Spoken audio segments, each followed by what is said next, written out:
Jeigu didesnė statyba yra, dažnai taria lemiamą žodį ir bankas, finansuotojas. Nes bankas pasako, ne mažiau 70 procentų turi atlikti vienas rangovas. Ir gaunasi, kad tada jau linkstama prie generalinės rangos būdo.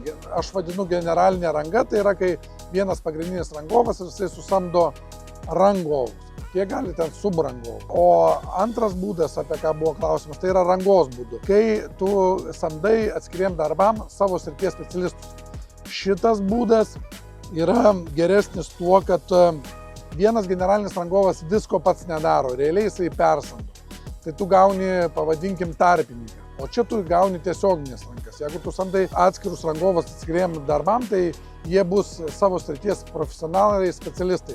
Tai tu gauni, gal pavadinkim, patikimesnį tą produktą ir neturi kažkokio tai tarpininko, bet atsiranda administravimo klausimai.